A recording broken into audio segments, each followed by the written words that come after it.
Bien, pues vamos a reanudar para nuestro encuentro, en esta ocasión para el cierre con broche de oro del día de hoy.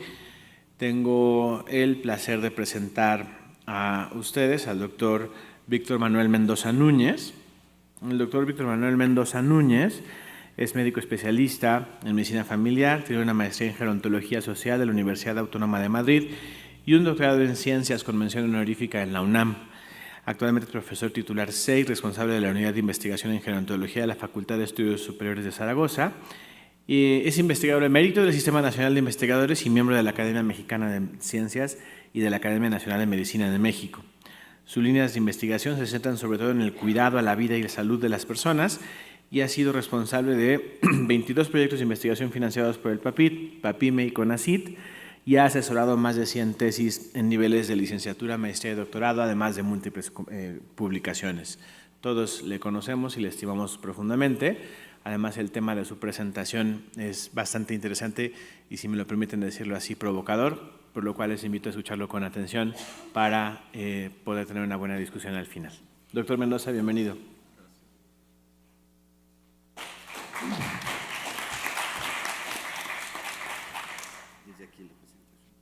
Sí.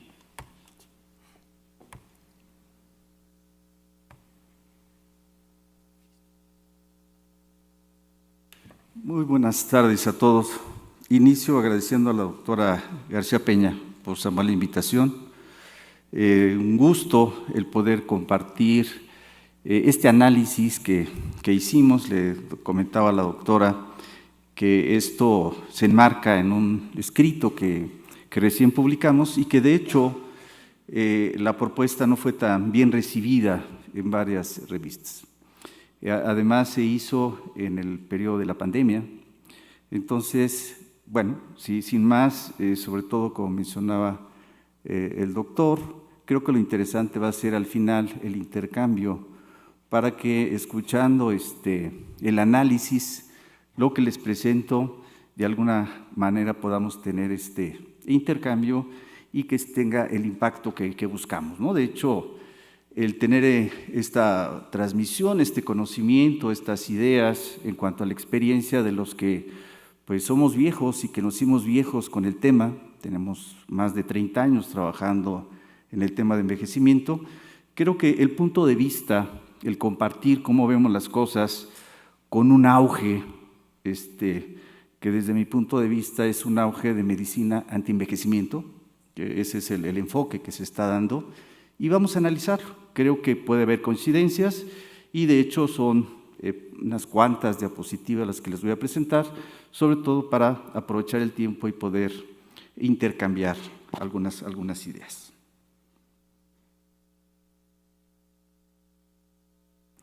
Bien, el contenido de la charla planteo como marco de referencia los denominados hallmarks del envejecimiento y la gerociencia. Los hallmarks, como estas características biológicas distintivas del envejecimiento y que de hecho a partir de López Otín en el 2013 empezó a tener mucha aceptación y de alguna manera cierto marco para hacer mucha investigación y que de hecho es un análisis creo que muy serio, muy bueno y que nos sirve independientemente del enfoque que se vea. Y tenemos la gerociencia, que igualmente coincide más o menos en esos tiempos, 2011, 2012, 2013, que es cuando ya se le reconoce como tal, y que también hay posturas, llamémosle, muy intermedias, algunas posturas en la gerociencia, en el enfoque del envejecimiento saludable, y algunas otras muy en esta propuesta de que el envejecimiento es una enfermedad. Brevemente les presento el desarrollo de la propuesta, cómo nos agarró en pandemia esta propuesta y cómo lo recibió la OMS y qué respondió y qué planteó. Y que para algunos, para un servidor, me parece que no fue del todo satisfactoria, pero bueno, hubo una respuesta a una demanda de muchos geriatras y gerontólogos de por qué razón se incluía la vejez, pero se olvidó decir y por qué sí se queda el envejecimiento. O sea, se quita la vejez, pero el envejecimiento ahí se queda. Ahí se queda y entonces está como parte de la clasificación. Unos argumentos, no son los únicos, pero creo yo que son muy significativos por el énfasis que plantean estos autores. Algunos argumentos a favor, otros argumentos en contra de la propuesta. Un análisis crítico desde el marco del viejismo. De hecho, el tema, el escrito de este análisis crítico es con este enfoque: ¿qué repercusiones viejistas podría tener el si todos asumimos, si se va de alguna manera estableciendo y se adopta que en efecto el envejecimiento es una enfermedad?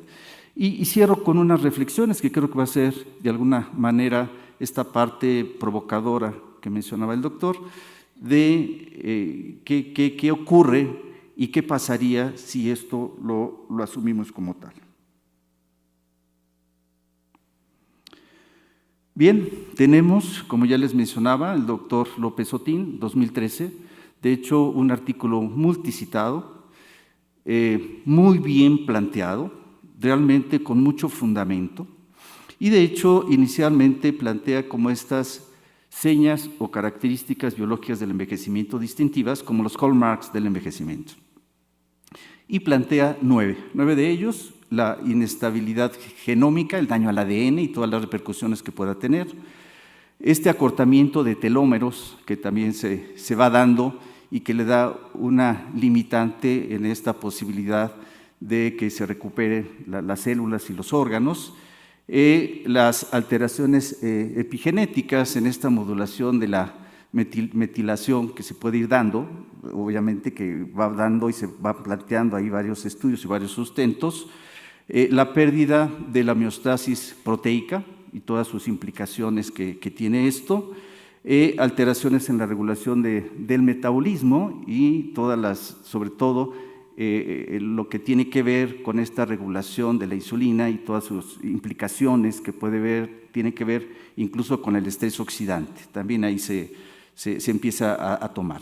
Lo mismo ocurre con la disfunción mitocondrial, en el cual se produce este desbalance, mayor liberación de radicales libres y no hay suficientes mecanismos antioxidantes que lo puedan equilibrar, y entonces se incrementa el estrés oxidante. La senescencia celular, de hecho, este incremento de las células senescentes, y que los mecanismos para esta depuración, para el eliminar este exceso de células senescentes, genera muchas alteraciones en diferentes niveles. El agotamiento de las células madre, como para poder recuperar y que de alguna manera se puedan renovar algunos sistemas biológicos, algunos tejidos, algunos órganos, y finalmente la alteración en la señalización en diferentes niveles.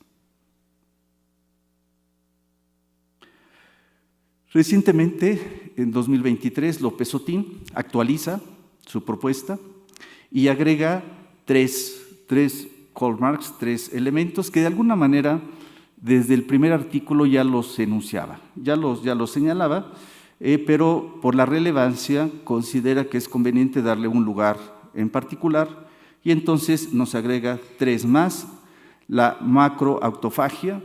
En la primera propuesta lo limitaba a proteínas y aquí ya lo plantea que puede ser en lípidos y puede ser también microorganismos, es más allá de solo de proteínas. También tenemos la alteración del microbioma. Ustedes saben que actualmente muchos aspectos de tipo fisiopatológico se han relacionado con la microbiota y con el microbioma sobre todo todo lo que implica toda esta señalización y todos los efectos que puede tener la microbiota y ya la parte funcional, el microbioma. Y la inflamación crónica, que igualmente lo señalaban desde la primera propuesta, pero aquí se le da un énfasis en particular, sobre todo el inflammaging y todas las implicaciones que se relacionan con ello. Bien, tenemos la gerociencia. De hecho, este autor lo seleccioné porque es muy moderado. De hecho, quien lo ha leído se dará cuenta que es de los seguidores de la gerociencia que reconoce a la gerontología comunitaria, reconoce el envejecimiento saludable, plantea la importancia de los estilos de vida para lograr este envejecimiento saludable y modular estos hallmarks del envejecimiento. De hecho, es un artículo, si no lo han revisado, creo que es de los moderados, y que da esta apertura. No obstante, de hecho se plantea, y de hecho la definición, y que hay una coincidencia con lo que plantean los autores, en el que la gerociencia lo que investiga son estos aspectos similares, comunes, de los procesos que ocurren en el envejecimiento y en las enfermedades crónicas no transmisibles, bajo la premisa de que es más adecuado y puede ser más eficaz si nos abocamos a estos hallmarks, a estos mecanismos y no a cada enfermedad en particular. La propuesta realmente es muy adecuada, me parece que es buena y, bueno, señala que el factor de riesgo más importante de la morbilidad y mortalidad en la vejez, superando a los factores genéticos y ambientales, es el envejecimiento. El envejecimiento, de hecho, si hay los que tenemos una formación epidemiológica, sabemos que hay una asociación, pero no lo sé, no estoy tan seguro que lo pudiésemos ubicar en esta parte etiológica causal. No estoy tan seguro, yo creo que quizá no es. Hay una asociación, pero la asociación no quiere decir causalidad.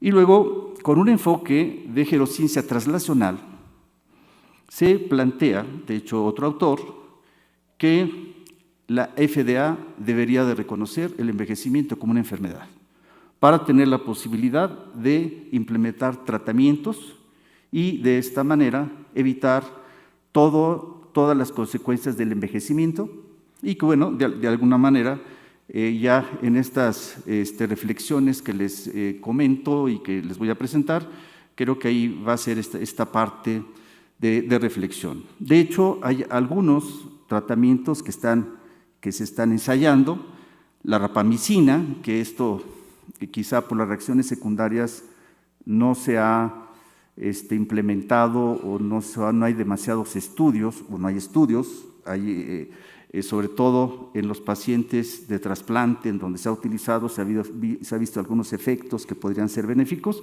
y también se ha señalado que si las dosis disminuyen, se podría evitar el riesgo de reacciones adversas y se podría utilizar. Luego tenemos la metformina. La metformina es, creo que uno de los más estudiados. Hay cohortes grandes de mucho tiempo de metformina y todos los efectos antiinflamatorios, ayuda a eliminar las células senescentes y muchos otros mecanismos que de alguna manera se han observado y es uno de los tratamientos que a dosis menores que para los diabéticos podría ser una posible opción. Y bueno, entre otros tenemos resveratrol, tenemos los senolíticos, quercetina, uno de los más conocidos, y están estas posibilidades y que de hecho se están ensayando, se están haciendo sobre todo en investigación preclínica, algunos ensayos pilotos a nivel clínico con dosis bajas, pero se está trabajando con ellos, con los resultados y son muy consistentes con lo que se ha reportado en estos dos artículos de los hallmarks del envejecimiento de López Otín.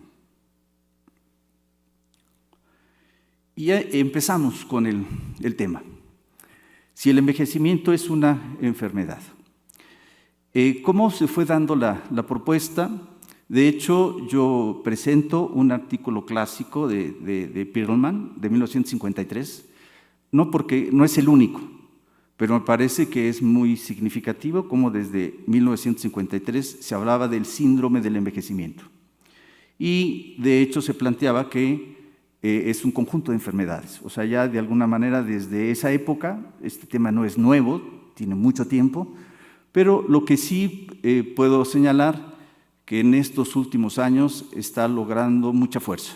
Y eso creo que de ahí la relevancia, el que podamos tener este intercambio de entre los biogerontólogos, los seguidores de la gerociencia y los que trabajamos en el ámbito gerontológico, un servidor, Si bien es cierto que tengo una formación en ciencias biológicas, mi trabajo es más en el ámbito de la gerontología comunitaria. Gerontología comunitaria y algunos aspectos de algunos marcadores que se ven en el humano. Tenemos algunos estudios sobre el efecto de ciertos estilos de vida en marcadores biológicos como de estrés oxidante, de sirtuina, de varios de los marcadores que plantean ahí en humanos. O sea, de hecho, hemos trabajado y sobre todo respecto al estilo de vida.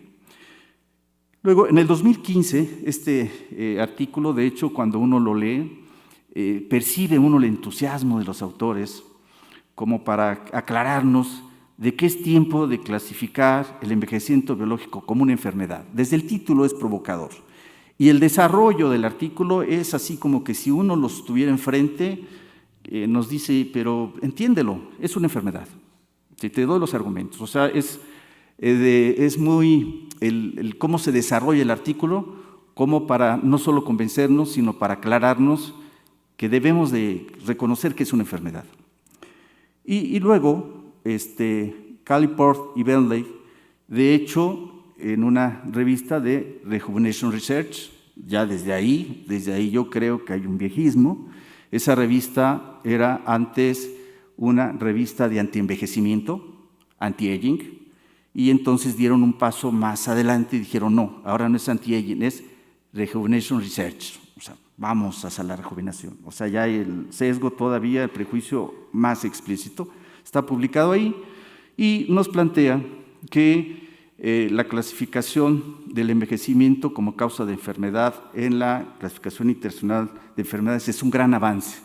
Es un gran avance y nos abre la pauta para que investiguemos sobre el tema y que pensemos en tratamientos para detener el envejecimiento como un problema que de alguna manera en lo biológico, pero hay que recordar que el envejecimiento no solo es biológico.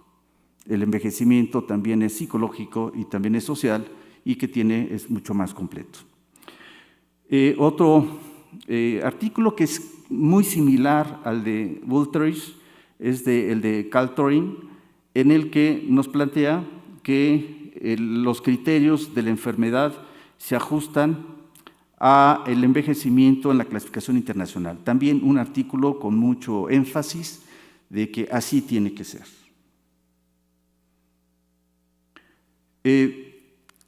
Tenemos que en el desarrollo de la propuesta, en el 2019, la OMS aprobó la propuesta de incluir el envejecimiento como una enfermedad en la clasificación internacional.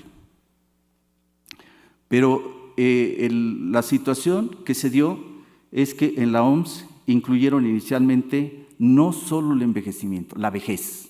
Y esto sí ocasionó un revuelo, que hubo varios artículos, algunos publicados, otros en blogs, y hubo muchas manifestaciones de cómo se atrevía la OMS a decir que la vejez era una enfermedad. Y obviamente que creo que en ese aspecto hay una coincidencia, no puede ser que todos los viejos estemos enfermos. Sí, esto verdaderamente inaudito, diría yo, por decirlo menos. Y esta aprobación les generó este rechazo de grupos de geriatras y gerontólogos, y lo que ocurrió es que se quitó el término de vejez. Hubo una respuesta por parte de la OMS, pero en su lugar se dejó el envejecimiento. Y se dejó el envejecimiento, y de hecho, si nosotros vemos, en este reclamo sustituye Old Age por Aging Associated Decline Intrinsic Capacity. O sea, finalmente me define el envejecimiento. Ese es el envejecimiento. Y esto en la parte de síntomas.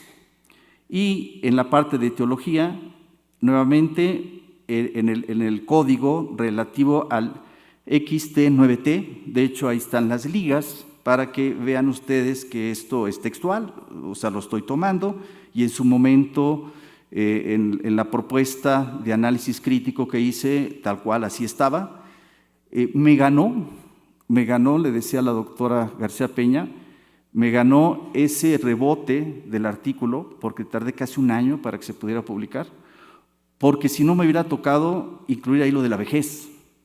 Pero mientras estuve en ese reboteo lo quitaron. Y entonces ya no pude poner lo de la vejez y ya solamente como un antecedente de que esto ocurrió, pero ya no estaba.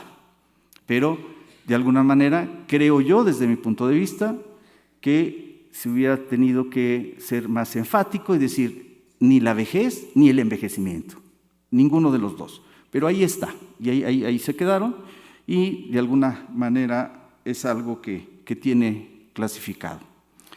Algunos argumentos, y que tienen que ver con estos autores que ya les mencionaba, del por qué plantean que sí debe de ser una enfermedad.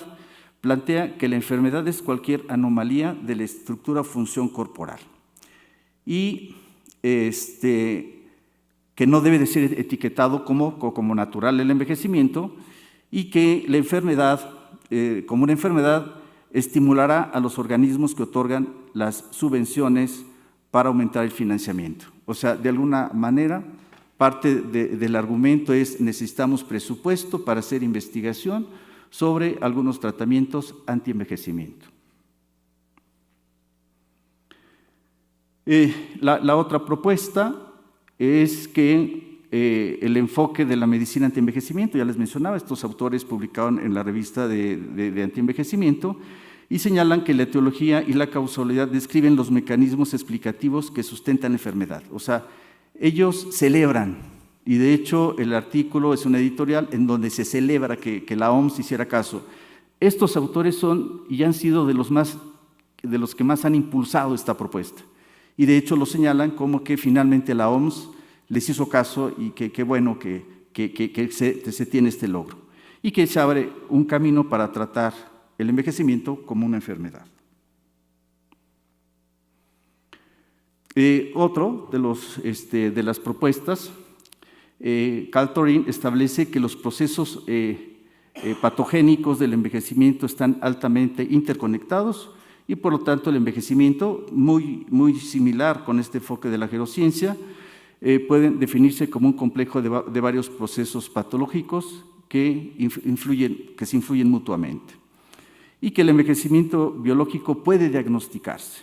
Aquí es una de las situaciones que yo cuando leí esto dije, no puede ser que esté diciendo esto, porque desde mi punto de vista no se puede diagnosticar, no hay puntos de corte, aún en los hallmarks del envejecimiento, ¿cuál es el punto de corte de lo normal y de lo patológico o de lo intermedio? Y con índices de fragilidad, así como biomarcadores sanguíneos que se consideran en los hallmarks del envejecimiento. Los argumentos en contra.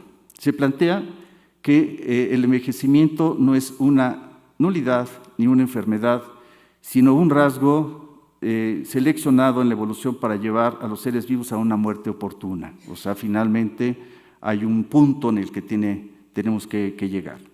El envejecimiento es un proceso inherente a los seres vivos y solo se puede detener mediante la eliminación de lo que hace la vida viva.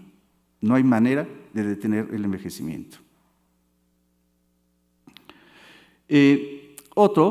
Cohen, este artículo, si no lo han revisado, se los recomiendo mucho. Es muy interesante porque en un simposio Cohen a expertos de biología del envejecimiento les hace una encuesta y les hace varias preguntas. Y llega a la conclusión de que no hay consenso. Y entonces se plantea demostrar esta falta de consenso y algunas preguntas que hicieron: ¿a qué edad inicia el envejecimiento? El envejecimiento está programado biológicamente, el envejecimiento puede ser cuantificable, el envejecimiento es tratable y no hay coincidencia, no llega ni al 30% la coincidencia. Cada uno de los expertos tiene conceptos distintos. Y entonces se plantea cómo podemos identificarlo, medirlo o saber lo que estamos midiendo si no hay un acuerdo sobre el marco conceptual del envejecimiento. ¿Cómo evaluar posibles intervenciones antienvejecimiento si no hay puntos de corte de la normalidad? Y este esquema solamente se los presento. De hecho, lo incluimos en esta publicación que les menciono y es provocador porque nosotros planteamos los hallmarks del viejismo. Consideramos que esto es estructurado y que esto de alguna manera podría influir para fortalecer los hallmarks del viejismo. De hecho, una de las observaciones que nos hicieron del editor, hay que profundizar. Si hay que decir el autoviejismo, la autopercepción negativa, lo familiar, lo social, las políticas públicas, el cómo se señala, cómo se visualiza esta situación de no promover la actividad y la participación social. O sea, el que de alguna manera en muchas de las políticas públicas se plantee que por el solo hecho de ser viejos necesitamos y nos deben de dar ayuda sin que participemos activamente en proyectos productivos. Esto, de alguna manera, es un tipo de viejismo. Y bueno, en la parte científica, igual, y pensamos que de manera implícita, en la parte científica, el antienvejecimiento es un tipo de viejismo, porque de alguna manera parecería que tenemos este elemento común de que se logre esta capacidad funcional. Parecería que cuando escuchamos el concepto de la OMS de envejecimiento saludable, todos estamos de acuerdo, pero cuando llegamos a esto, parecería que la borramos y decimos, sí estamos de acuerdo, pero nos gusta más esta parte, ¿sí? Esta parte de que hay que curar el envejecimiento. Si ustedes recuerdan, el envejecimiento saludable es muy incluyente y incluye a los frágiles. Entonces, realmente choca totalmente con la propuesta. Y finalmente, las reflexiones que de alguna manera les comentaba, que creo que es lo que nos va a dar oportunidad de este intercambio, dice, ¿será tan grande y fuerte la ola de la medicina antienvejecimiento como para envolver a la geriatría y gerontología para que se asuma que el envejecimiento es una enfermedad? ¿Tiene tanto peso la medicina antienvejecimiento? ¿Está logrando esa influencia en la geriatría y gerontología? La segunda reflexión, ¿qué acaso no podemos realizar investigación translacional en pro del envejecimiento saludable sin asumir que el envejecimiento es una enfermedad? ¿Por qué tenemos que catalogarla así? Si al final podríamos lograr un envejecimiento saludable utilizando todo el conocimiento de la biogerontología y lograr lo que queremos, esta capacidad funcional para que la persona haga lo que le es importante y que tenga este bienestar. ¿No estaremos de manera implícita siguiéndole el juego a la industria farmacéutica? Porque en muchos de los casos, de hecho, uno entra a Google y encuentra, pero muchos aspectos a favor de que tendríamos que trabajar en ello para tener incluso mayor presupuesto.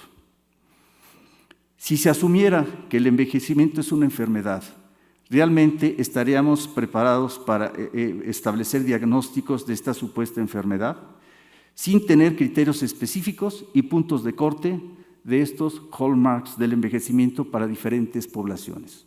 Porque además no lo podríamos generalizar. Tendríamos que tener puntos de corte específicos para cada población. Otro punto, ¿a qué edad se iniciaría el diagnóstico de esta supuesta enfermedad?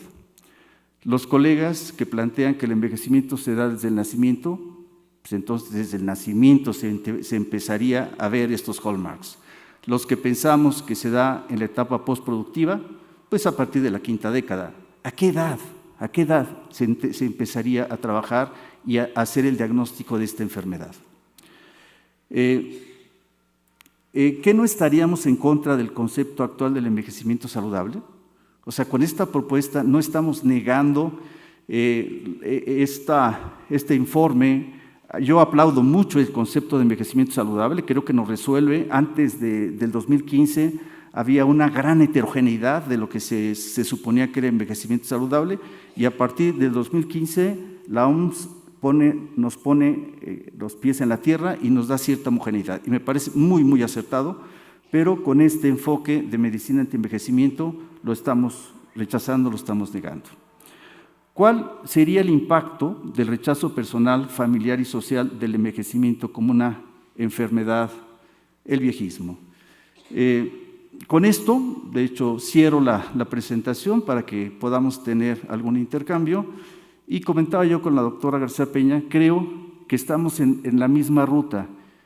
No entiendo qué necesidad de matizar algo que de alguna manera puede tener grandes repercusiones de tipo social, de tipo psicológico, y sabemos que el cómo nos percibimos tiene que ver con el estado de salud, esto está ampliamente demostrado, y el que yo me sienta felizmente viejo, ¿sí?, con alguna enfermedad, pero controlada y funcional, no me tendría que ser catalogado como enfermo. Les agradezco su atención.